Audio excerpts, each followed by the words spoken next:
സുനിത വില്യംസിനെ മോദി ഇന്ത്യയിലേക്ക് വിളിച്ചിരിക്കുന്നു. അപ്പോൾ സുനിത ശരിക്കും സംഖ്യയായോ? അല്ല, സുനിത അമേരിക്കക്കാരിയല്ലേ. സുനിത സംഖ്യയായോ എന്നറിയില്ല. മോദി പറഞ്ഞത് സുനിതയ്ക്ക് ഇന്ത്യയിലേക്ക് സ്വാഗതം, ഇന്ത്യ അവളുടെ മകളെ സ്വീകരിക്കാൻ കാത്തിരിക്കുകയാണ് എന്ന് പറഞ്ഞു. അപ്പോൾ സുനിതയ്ക്ക് ഇന്ത്യയുമായിട്ട് ഇന്ത്യൻ വംശജ ആണെന്നൊക്കെ നമ്മൾ കേട്ടിട്ടുണ്ടല്ലേ. 1957 അമേരിക്കയിലേക്ക് പോയ ഡോക്ടർ ദീപക് പാണ്ഡെയുടെ മകളാണ് സുനിത വില്യംസ്. ഗുജറാത്തിലെ മെഹ്സാന ജില്ലയിലെ ജുലാസൻ എന്ന് പറയുന്ന സ്ഥലത്താണ് ഈ ദീപക് പാണ്ഡെ ജനിച്ചത്. അദ്ദേഹം 57 അമേരിക്കയ്ക്ക് പോയി, ഡോക്ടറായിരുന്നു. അദ്ദേഹത്തിൻ്റെ ഒരു ബന്ധു എന്ന് പറയുന്ന ഇളയച്ചൻ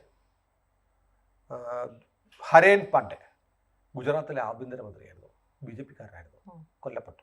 അപ്പോൾ വേണമെങ്കിൽ ബബിത പറഞ്ഞതുപോലെ ഒരു സംഘി ബന്ധം, ഒരു BJP ബന്ധം.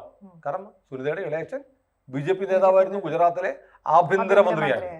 അപ്പോൾ വേണമെങ്കിൽ ഇനി നാളെ മുതൽ ഇവിടുത്തെ സഖാക്കന്മാർക്കും ചുടാപ്പികൾക്കും സുനിത വില്യംസിന്റെ പേര് പറയാതിരിക്കാൻ. കാരണം സുനിത വില്യംസിന്റെ കുടുംബത്തിൽ, ഗുജറാത്തിലെ ഒരു വലിയ BJP നേതാവ് ഉണ്ടായിരുന്നു. അദ്ദേഹത്തിന്റെ പേര് ഞാൻ പറഞ്ഞല്ലോ, ഹരേൻ പാണ്ഡെ എന്നായിരുന്നു. ഗുജറാത്തിൽ വളരെ പ്രസിദ്ധമായ ഒരു ക്ഷേത്രമുണ്ട്, ഒരു ദേവീക്ഷേത്രം. ആ ദേവീക്ഷേത്രത്തിൽ ഇന്നലെ അഖണ്ഡ ജ്യോതി ആഘോഷം, പ്രാർത്ഥനകൾ നടക്കുകയാണ്. അതായത് നൂറുകണക്കിന് ദീപങ്ങൾ കൊളുത്തി വെച്ച് ദീപാരാധന സുനിത വില്യംസിന് വേണ്ടി ആ ഗ്രാമവാസികൾ, ജുലാസൻ ഗ്രാമവാസികൾ, ഇന്ത്യയിൽ ബഹിരാകാശത്ത് കഴിയുന്ന സുനിത വില്യംസ് സുരക്ഷിതയായി താഴെ എത്താൻ വേണ്ടി വലിയ പ്രാർത്ഥന നടന്നു.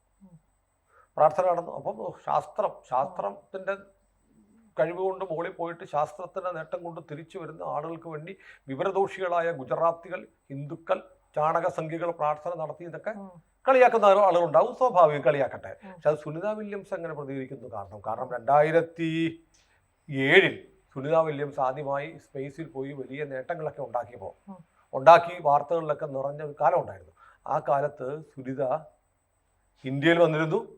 ഗുജറാത്തിലെ മോക്സിന ജില്ലയിലുള്ള ജുലാസൻ എന്ന് പറയുന്ന തൻ്റെ പിതാവിൻ്റെ ഗ്രാമത്തിൽ പോയി, ഇന്നലെ അഖണ്ഡ ജ്യോതി തെളിയിച്ച ക്ഷേത്രത്തിൽ പോയി പ്രാർത്ഥിച്ചിട്ട് പറഞ്ഞു, ഞാൻ ഇന്ത്യയുടെ, ഗുജറാത്തിൻ്റെ ഈ ദേവിയുടെ പുത്രിയാണെന്ന് പറഞ്ഞു.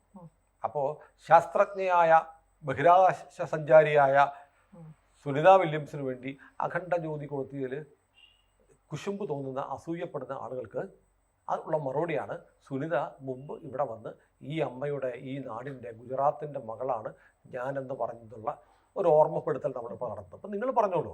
പക്ഷേ ലോകം മുഴുവൻ ആദരിക്കുന്ന മഹാന്മാരായ ശാസ്ത്രജ്ഞന്മാർ ഇന്ത്യൻ പൈതൃകത്തെക്കുറിച്ച് പറഞ്ഞിട്ടുണ്ട് അല്ലേ.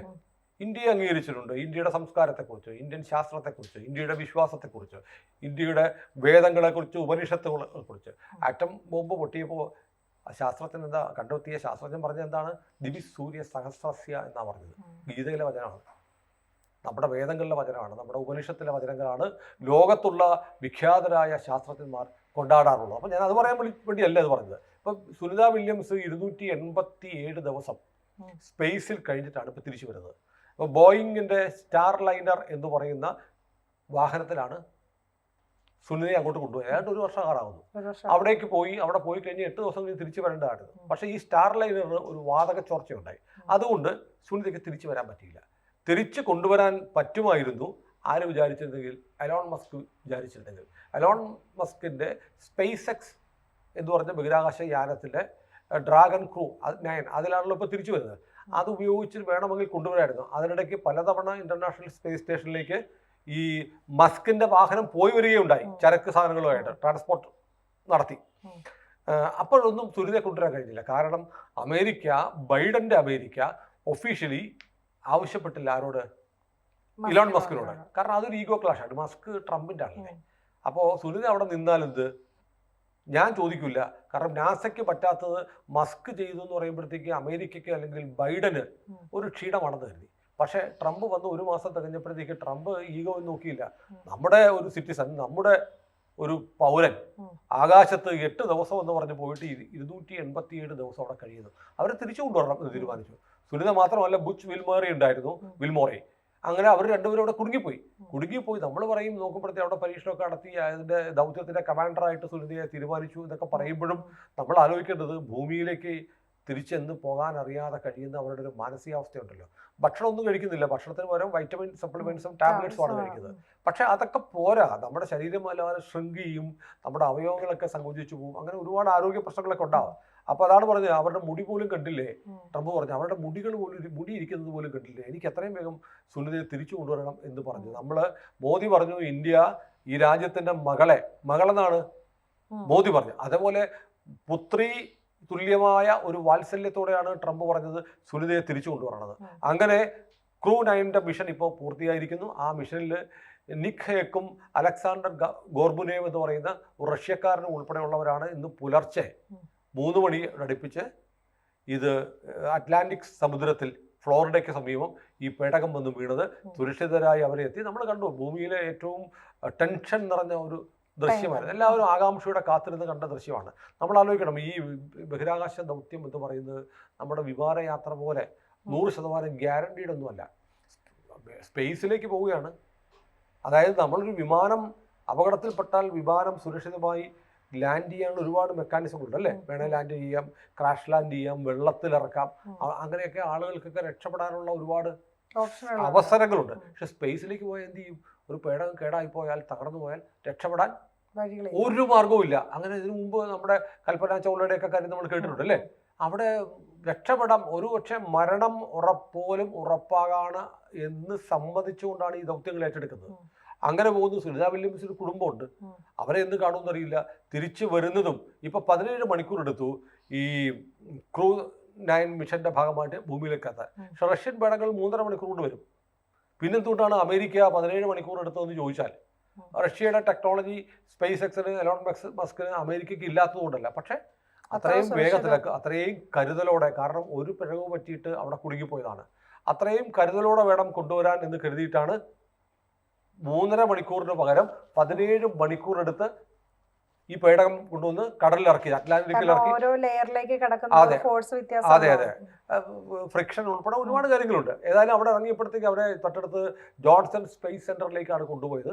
അവിടെ ഇനിയിപ്പോൾ കുറേ ദിവസങ്ങളിൽ വൈദ്യപരിശോധനയൊക്കെ നടത്തിയതിനു ശേഷം ആണ് അവരെ ഇനിയിപ്പോൾ വീട്ടിലേക്ക് പോകാൻ സമ്മതിക്കും. നമുക്കറിയാം, വ്യത്യസ്തമായ ടൈം സോണുകളിലൂടെ ഭൂമിയിലൂടെ തന്നെ സഞ്ചരിക്കുമ്പോൾ ഉണ്ടാകുന്ന വ്യത്യാസം. അമേരിക്കയിൽ നിന്ന് നമ്മൾ ഇങ്ങോട്ട് വരുന്നു, അപ്പോൾ ടൈം സോൺ രാവിലെയും പകലിൻ്റെയും വ്യത്യാസം ഉണ്ടാകും. അങ്ങനെ അത്രയും ടൈം സോണുകളുടെ വിമാനത്തിൽ പോലും യാത്ര ചെയ്യുന്ന ആളുകൾക്ക് ചില ആരോഗ്യ പ്രശ്നങ്ങൾ ഒക്കെ ഉണ്ടാവാറുണ്ട്.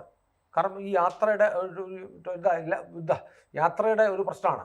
അത്തരം പ്രശ്നങ്ങൾ ഉണ്ടാകുന്നത് കൊണ്ട് നമ്മൾ ഒരു റെസ്റ്റൊക്കെ എടുക്കാറുണ്ട്. അപ്പോൾ സ്പേസിൽ ഇത്രയും നാൾ കടന്നിട്ട് അവരുടെ മാനസികമായൊരു പ്രശ്നം, ഒരു മെൻ്റൽ കൗൺസിലിംഗ് പോലെയുള്ള കാര്യങ്ങളൊക്കെ വേണ്ടി വരും. അതിനുശേഷം ആരോഗ്യ പ്രശ്നം നോക്കേണ്ടി വരും. അപ്പോൾ ഒരു സെറ്റിൽ ആവാൻ കുറച്ച് സമയം എടുക്കും. അതിനുശേഷമായിരിക്കും സുനിത പഴയ പോലെ വീട്ടിലേക്ക് പോകാൻ പോകുന്നത്. ഏതായാലും സുനിത പോകുന്നപ്പോഴത്തേക്ക് സ്പേസ് സ്റ്റേഷനിലേക്ക് വേറെ 3 പേരെ അങ്ങോട്ട് കൊണ്ടുവിട്ടിട്ടുണ്ട്. അവരിനി അവിടെ ഉണ്ടാവും. പിന്നെ നമ്മൾ സുനിതയെ സംബന്ധിച്ചിപ്പോൾ 3 തവണയായി സുനിത വില്യംസ് 608 ദിവസമാണ് സ്പേസിൽ കഴിഞ്ഞത്. മാത്രമല്ല അത് ലോക റെക്കോർഡൊന്നുമില്ല. ലോക റെക്കോർഡ് 675 ദിവസം കഴിഞ്ഞിട്ടുണ്ട്. പെഗി വിറ്റ്സൺ എന്ന് പറയുന്ന മറ്റൊരു വനിത, ഏറ്റവും കൂടുതൽ സമയം ചെലവഴിച്ച വനിത പെഗി വിറ്റ്സൺ ആണ്. 2ാം സ്ഥാനം ഇപ്പം 3 തവണയായിട്ട് 608 ദിവസം കഴിഞ്ഞ സുനിത വില്യംസിന് കിട്ടിയിരിക്കുകയാണ്. നമ്മൾ നോക്കുമ്പോൾ ഈ സ്ത്രീകൾ ഇപ്പോൾ കേരളത്തിൽ നിന്ന് ആലോചിക്കൂ, പെണ്ണ് എപ്പോഴും ആണിനേക്കാൾ ഒരു പടി താഴെയാണ് എന്ന് പറയുന്ന ആളുകളുണ്ടല്ലോ. നല്ല പരീക്ഷ എഴുതി നല്ല മാർക്ക് കിട്ടിയാൽ എന്ത് ചെയ്യണം? അതിൻ്റെ സമ്മാനം മേടിക്കാൻ പോലും സ്ത്രീ സ്റ്റേജിൽ കയറാൻ പാടില്ല, പെൺകുട്ടി കയറാൻ പാടില്ല. സ്ത്രീകൾ എവിടെയെങ്കിലും യാത്ര പോവുകയാണെങ്കിൽ ആണുങ്ങളില്ലാതെ പോകാൻ പാടില്ല. ഭർത്താവ് മരിച്ചു പോയാൽ ആ സ്ത്രീ വീടിൻ്റെ ഒരു മൂലയ്ക്ക് ഒതുങ്ങണം എന്ന് number 1 Kerala sir, number 1 sir, 100% literacy sir എന്നൊക്കെ പറയുന്ന ആളുകളുള്ള കേരളത്തിൽ പോലും പറയുന്ന ആശാന്മാർ തലപൊക്കി അവർക്ക് സ്പേസ് കിട്ടുന്ന, അവർക്ക് വാർത്താ പ്രസൻസ്, ന്യൂസ് സാന്നിധ്യം കിട്ടുന്ന കാലത്താണ് ഇന്ന് നമ്മൾ ജീവിക്കുന്നത്. ആ സമയത്താണ് ഒരു പുരുഷന് ചെയ്യാവുന്നതും ഒരു പുരുഷന് ചെയ്യാവുന്നതിലപ്പുറവും ചെയ്യാൻ കഴിയുമെന്ന് സുനിത തെളിയിക്കുന്നത്. നോക്കൂ, നമ്മളിവിടെ പറയുന്ന താടിക്കാരും സ്ത്രീകൾ അടിമകളാണ്, മൂലക്കിരിക്കണം എന്ന് പറഞ്ഞ കൊസ്രാക്കുളികളുണ്ടല്ലോ, ഈ കൊഞ്ഞാണ്ടന്മാര്. ഞാൻ അങ്ങനെ തന്നെ പറയുന്നത്. കാരണം സ്ത്രീകളെ ആക്ഷേപിക്കുന്ന ഒരാളെയും നമുക്ക് ബഹുമാനിക്കാൻ കഴിയില്ല. സ്ത്രീ അടിമയാണ്, അടുക്കളയിലോ വീടിൻ്റെയോ മൂലയിലിരിക്കേണ്ടതാണെന്ന് പറയുന്നവർ ഏത് മതത്തിൻ്റെ ഏത് കൊണാണ്ടറാണേലും നമുക്ക് അംഗീകരിക്കാൻ പറ്റില്ല. കാരണം സ്ത്രീ എന്ന് പറയുന്നത് ഇന്ന് സമൂഹത്തിൻ്റെ അവിഭാജ്യ ഘടകമാണ്. സ്ത്രീയെ ആദരിക്കാതെ, സ്ത്രീയെ പരിഗണിക്കാതെ, സ്ത്രീയെ ബഹുമാനിക്കാതെ, സ്ത്രീയുടെ ശക്തിയെ തിരിച്ചറിയാതെ ഒരു സമൂഹത്തിന് മുന്നോട്ട് പോകാൻ കഴിയില്ല. അപ്പോൾ അങ്ങനെ ചെയ്യാത്ത ആളുകളെ നമുക്ക് ഒരു റെസ്പെക്റ്റും കൊടുക്കേണ്ട കാര്യമില്ല. സ്ത്രീകളെ അപമാനിക്കുന്നവർ മനുഷ്യരാശിക്ക് തന്നെ അപമാനകരമാണ്. അപ്പോൾ അത് അങ്ങനെയുള്ള ഈ കൊളാട്ടർമാരെ ആരെങ്കിലും സെലക്ട് ചെയ്യുക. എടേ, നീ ഒരു മാസം പോയി സ്പേസ് സ്റ്റേഷനിൽ ഒന്ന് നിൽക്കാമെന്ന് ചോദിച്ചാൽ മുണ്ട് തരയും ഇല്ലേ? എത്ര പുരുഷന്മാരെ തയ്യാറാവും? ഇപ്പോൾ പിന്നെ വലിയ കാര്യം, ഒരു പെണ്ണിപ്പോൾ ആകാശത്ത് പോയിട്ട് ഇപ്പോൾ വലിയ ഇത്ര പറയാൻ മാത്രം എന്തിരിക്കുന്നു എന്നൊക്കെ ചോദിക്കുന്ന ആളുകൾ നമ്മുടെ നാട്ടിൽ കാണാം. എന്താ വടാവേ, എടാ രാമ, അല്ല എടാ ജോസഫേ, എടാ സലിമേ, അന്ന് നീ ഒന്ന് സ്പേസിലേക്ക് പോവാന്ന് പറഞ്ഞാൽ അപ്പം അറിയാം ഇവൻ്റെ തൻ്റെ ഇടം. കാരണം ഇത് ഒരു വലിയൊരു ചാലഞ്ച് അല്ലേ. നമുക്ക് തിരിച്ചു വരുമെന്നൊരു ഉറപ്പ്, അങ്ങ് എത്തുമെന്ന് ഉറപ്പില്ല, തിരിച്ചു വരുമെന്ന് ഉറപ്പില്ല. അവിടെ ഇപ്പോൾ ഈ വൈദ്യുതി, അവിടെ ഓക്സിജൻ ഉണ്ടോ? ഓക്സിജൻ ഉണ്ടാക്കുന്നത്, ഓക്സിജൻ ഈ പേടകത്തിൽ ഇന്റർനാഷണൽ സ്പേസ് സ്റ്റേഷനിൽ ഉണ്ടാക്കുകയാണ്. എങ്ങനെയാണ്? സോളാർ പാനലുകളിൽ നിന്ന് സൂര്യപ്രകാശത്തിൽ നിന്ന് വൈദ്യുതി എടുത്ത് അത് മറ്റ് പ്രവർത്തനങ്ങൾ നടത്തിയിട്ട് ഓക്സിജൻ ഉണ്ടാക്കുക. ഈ സോളാർ പാനലുകൾ വർക്ക് ചെയ്തായാലോ നമ്മൾ വാങ്ങുന്ന ഏത് ഇലക്ട്രോണിക് ഉപകരണവും എപ്പോൾ വേണമെങ്കിലും കടയിൽ പോകാം അല്ലേ? ഒരു സർക്യൂട്ടിൻ്റെ പ്രശ്നം മതി. നമ്മൾ ഭൂമിയിൽ നമ്മൾ ഓടിക്കൊണ്ടിരിക്കുന്ന കാറ് വഴിക്ക് വെച്ച് കേടായാൽ നമുക്ക് അടുത്ത വർക്ക്ഷോപ്പിൽ പോകാം, അല്ലെങ്കിൽ മൊബൈൽ വർക്ക്ഷോപ്പുകാരനെ വിളിക്കാം അല്ലേ? മൊബൈലിൽ ഫോണിൽ വിളിച്ചാൽ വരുന്നവരുണ്ട്. ടയർ പഞ്ചറായാൽ അത്യാവശ്യം അല്ലെങ്കിൽ വന്ന് വണ്ടി ടോ ചെയ്തുകൊണ്ട് കൊണ്ടുപോകും അടുത്ത വർക്ക്ഷോപ്പിലേക്ക്. ആകാശത്ത് വെച്ചിട്ട് ഒരു പേടകം കേടായി പോയാൽ ആര് ചെല്ലും? മാസങ്ങളെടുത്ത് വേണം അടുത്തൊരു ട്രിപ്പ് പോയല്ലേ?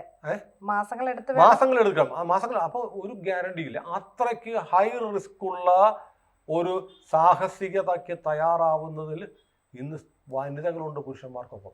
അതിനെ നമ്മൾ അംഗീകരിക്കണം. അപ്പൊ സുനിത വില്യംസ് എന്ന് പറഞ്ഞാൽ ലോകത്തിലെ മുഴുവൻ വനിതകളുടെ അഭിമാനമാണ്, മാനവരാശിയുടെ അഭിമാനമാണ്. നമുക്ക് പ്രത്യേകിച്ച് അഭിമാനിക്കാൻ കൂടുതൽ വകയുണ്ട്. ഗുജറാത്തിൻ്റെ മകളാണ്, ഇന്ത്യയുടെ മകളാണ്. നമ്മുടെ പ്രധാനമന്ത്രി മോദി സുനിത വില്യംസിനെ ക്ഷണിച്ചു കഴിഞ്ഞു. ഇന്ത്യയിലേക്ക് വരുമെന്ന് കരുതാം. ജുലാസൻ എന്ന് പറയുന്ന ഗുജറാത്തിലെ ഒരു ഗ്രാമം, പ്രിയപ്പെട്ട സുനിത വില്യംസ്, നിനക്ക് വേണ്ടി 100 കണക്കിന് ദീപങ്ങൾ കൊളുത്തി അവരുടെ ഹൃദയമർപ്പിച്ച് ഇന്നലെ പ്രാർത്ഥനയിലുണ്ടായിരുന്നു. ഇന്ത്യ, ഗുജറാത്ത്, ഹിന്ദു സംസ്കാരം സുനിത വില്യംസിന് വേണ്ടി പ്രാർത്ഥിച്ച മണിക്കൂറുകളാണ് കഴിഞ്ഞുപോയത്. ഗുജറാത്തും ഇന്ത്യയും ജുലാസൻ ഗ്രാമവും സുനിതയ്ക്ക് വേണ്ടി കാത്തിരിക്കുകയാണ്. മോദിയുടെ വിളി സുനിത ഉറപ്പായിട്ടും കേൾക്കും. കൂടുതൽ വാർത്തകളും വിശേഷങ്ങളും നിങ്ങളിലേക്ക് എത്താൻ ABC മലയാളം സബ്സ്ക്രൈബ് ചെയ്യുക, ബെൽ ബട്ടണും അമർത്തുക.